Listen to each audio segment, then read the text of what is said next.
Si se me oye sin micro, que somos pocos, porque que no haga tanta reverberación, casi mejor. Bueno, pues yo casi por empezar polemizando voy a empezar por el final, porque nos pedían más de que nos posicionemos sobre las propuestas de Podemos. Pues, desde mi punto de vista, para mí particularmente, una de cal y otra de arena. Una de cal y otra de arena, y os cuento por qué. La primera, la renta garantizada, me gusta. Va un poco en la línea de lo que tenemos hoy en Asturias, el salario social, más en extenso. Ahora cuando entremos en él veremos por dónde creo yo que deberíamos avanzar, tomando como referencia lo que ya existe. Pero la segunda no me gusta. No me gusta porque hay otra propuesta en otro programa electoral de color naranja, demasiado parecida a esta, y sinceramente yo considero que estos complementos salariales al final son una transferencia de capital al empresariado sin más. Directamente. Vamos a obligar a trabajadores a coger retribuciones mínimas, porque los empresarios van a ver una garantía estatal, ellos que tanto aborrecen de lo público, van a ver una garantía estatal de sus propios ingresos. Bueno, dejémoslo a debate, porque es una posición muy personal mía. Yo me encuentro inmerso en un proceso de concienciación de la renta básica universal.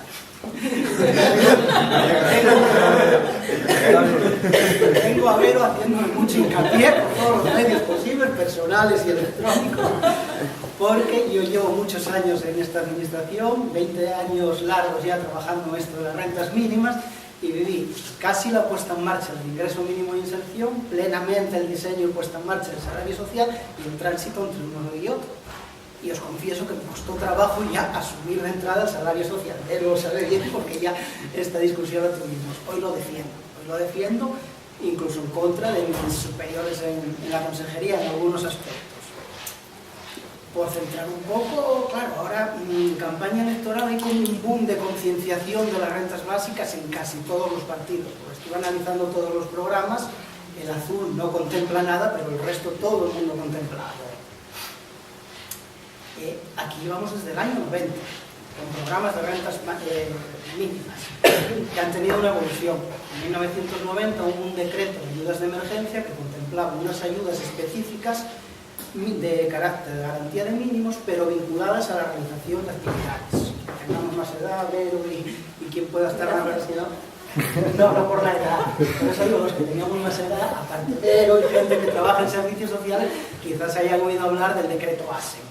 Bueno, el decreto ASEN tuvo una vigencia muy corta, de un añito, porque al año siguiente se promulgó la ley de ingreso mínimo de inserción.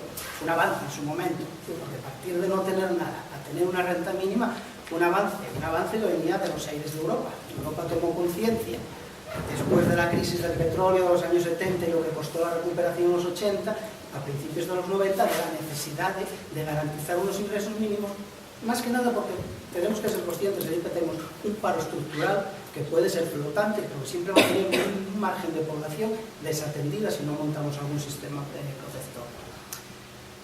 Era un avance el ingreso mínimo de inserción, pero no era una renta mínima en el sentido que se está procurando ahora, sino una renta de inserción pura y dura. Ahí en pantalla tenemos un poco la comparativa de lo que fue el ingreso mínimo y lo que es el salario social básico. Hay algunos conceptos que los comparten, pero hay otros que no.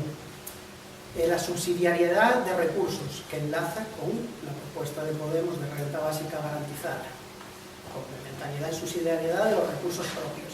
Tanto el ingreso mínimo como el salario social lo son. La complementariedad de los ingresos propios. En el ingreso mínimo solo parcial, porque el subsidio de desempleo, las prestaciones de desempleo y algunas pensiones eran incompatibles, no eran complementables. En salario social no, es todo complementario. Cualquier tipo de ingreso que tenga bien la persona solicitante o el resto de personas que integren su unidad de convivencia. Sí, menos una prestación que no la declaramos nosotros incompatible, sino la declaran los jefes de PIB. La última que se aprobó, que negociaron los sindicatos con el gobierno central, la renta de activación al empleo. Una característica muy gravosa, la que figura en tercer lugar, la prueba de exclusión. El ingreso mínimo de inserción exigía una doble verificación. Por un lado, estar en situación de precariedad económica, vinculado a no percibir unos ingresos por encima de cierto límite, pero por otro habría que probar que se estaba en una situación de exclusión social y hubo denegaciones por esa circunstancia. Carencia de rentas, pero al no ser una situación de exclusión, hubo denegaciones, pocas, realmente pocas, pero hubo. Vinculado con eso está eso que figura ahí, una obligatoriedad de PEPIs. PEPIs significa Plan Personalizado de Incorporación Social. En el ingreso mínimo se llama Plan Individualizado de Inserción. En el ingreso mínimo era taxativamente obligatorio. En el salario social es parcialmente obligatorio, porque se parte de una obligatoriedad de negociar e intentar acordar, pero con un amplio abanico de posibilidades de exonerar a la persona perceptora de suscribir nada. La vinculación a actividades. El ingreso mínimo era lo que en aquel momento se conocía el salario social sudado. O sea, la administración sí te protege económicamente, pero tú impepinablemente tienes que realizar alguna actividad. Se canalizaba un poco como si fuese casi un plan de empleo municipal, empleo protegido. Para los ayuntamientos venía de maravilla. De maravilla porque tenía mucha mano de obra barata, pero generó muchísimos problemas. ¿Por qué? Porque existían tres categorías de personal a veces en la misma zanja. Personal IMI, personal de planes de empleo en aquel momento del INEM que hacía los programas de empleo y el propio personal municipal. Todos haciendo la misma tarea, cada uno con un régimen de permisos, licencias, horarios y cada uno con una retribución creciente. IMI abajo, planes de INEM encima y por encima personal municipal. La vinculación en el salario social básica, parcial. ¿Parcial por qué? Por lo que decíamos antes. No todo el mundo está obligado a suscribir compromisos de actividad. Seguimos con la obligatoriedad y la prueba de la exclusión. El acuerdo previo del PEPIs. El ingreso mínimo de inserción no se reconocía si previamente la persona interesada no firmaba un compromiso de realización de actividades. En salario social es a la inversa. Primero se reconoce la prestación y luego se entra en el proceso de negociación, análisis y demás. Otra característica muy importante que veremos que existe en todas las comunidades autónomas prácticamente, la limitación temporal. El ingreso mínimo de inserción solo se podía disfrutar durante 2 años continuados, en periodos de 6 meses prorrogables o 3 alternos. ¿Quiere decir? Estabas 2 años, por ejemplo, en planes de estos de empleo protegido, parabas, podías ir a cobrar el subsidio de desempleo, la prestación que hubieses generado y luego volver al ingreso mínimo de inserción, pero luego solo podías estar un año más. Estuvieses como estuvieses, y ahí sí hubo denegaciones que se dejó a gente fuera por alcanzar los 3 años. Por contra, el salario social básico es indefinido, se mantiene mientras no hay una variación de circunstancias que te haga superar los límites económicos. Otra limitación muy importante que tenía el ingreso mínimo de inserción en contra de su caracterización de renta mínima. Existía una limitación presupuestaria. No hubo ningún ejercicio que yo recuerde, más de 1.500 unidades de convivencia beneficiarias reconocidas. El mes pasado, en salario social, se reconocieron 18.388. La edad mínima, la misma, se fija en 25 años, luego entraremos en esto de las edades. Y otra limitación que limitaba también el carácter de renta mínima complementaria, existía una edad máxima. Cuando se llegase a la edad, en aquel momento 65 años, para poder acceder a una prestación de la seguridad social por jubilación contributiva o no contributiva, se extinguía el ingreso mínimo de inserción. Salario social básico no, porque es complementario. Y la existencia de la unidad de convivencia. Bueno, esto es un requisito que está en reforma en casi todas, no, en debate más bien en las comunidades autónomas, y hay unas cuentas que lo quitaron, pero aquí de momento lo tenemos. Era más gravoso un ingreso mínimo de inserción que ahora, porque para poder reconocer la prestación tendrías que constituir una unidad de convivencia durante todo el año anterior, con lo que eso implica de variaciones que puede haber de movimientos. Ahora están 6 meses, pero nos podrá comentar luego desde el punto de vista de los servicios sociales de base los problemas que está dando eso. Pasamos. Bueno, hay otro requisito más que no lo refleja ahí, que sería la exigencia de un tiempo mínimo de residencia en Asturias. Eso no varió, eran 2 años en ingreso mínimo de inserción y son 2 años ahora. No varió porque, bueno, lo dejé puesto para poder ver luego en esta tabla más grande lo que tenemos en las comunidades autónomas. Estamos cansados y cansadas de oír en España hay un sistema de rentas mínimas en todas las autonomías. Bien, hay un sistema, pero básicamente un sistema más parecido a lo que era el ingreso mínimo de inserción que a lo que es el salario social o a lo que pueda ser una futura renta básica universal. ¿Por qué? Bueno, hay muchos cuadros ahí que los vemos, pero os resumo un poquitín. ¿Existe la limitación presupuestaria en las comunidades autónomas? Sí. En la primera columna, esa pregunta, ¿es renta garantizada? ¿Es renta garantizada, Benazoso? Si existe limitación o no existe limitación presupuestaria. Pues sí, existen Baleares, Canarias, Castilla-La Mancha, Cataluña, Melilla y Valencia. Bueno, un inciso. En estos cuadros están incluidos Melilla y Ceuta, porque no son comunidades autónomas, tienen estatuto de ciudad autónoma y regularon dentro de su limitada capacidad normativa decretos de rentas mínimas.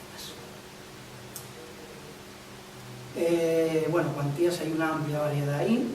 La cuantía mínima creo que son los 300 euros de Murcia, la cuantía máxima el País Vasco con 666 euros. Siempre dentro de la cuantía de base de partida. ¿Dónde se sitúa Asturias ahí? En posición relativa a la cuarta. La cuarta porque estamos detrás de Canarias, creo recordar. Sí, detrás de Canarias. Cuantías máximas.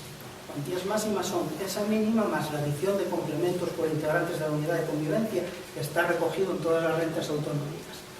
La cuantía máxima más baja, 399 euros en La Rioja. Podéis ver la diferencia que hay entre la mínima y la máxima.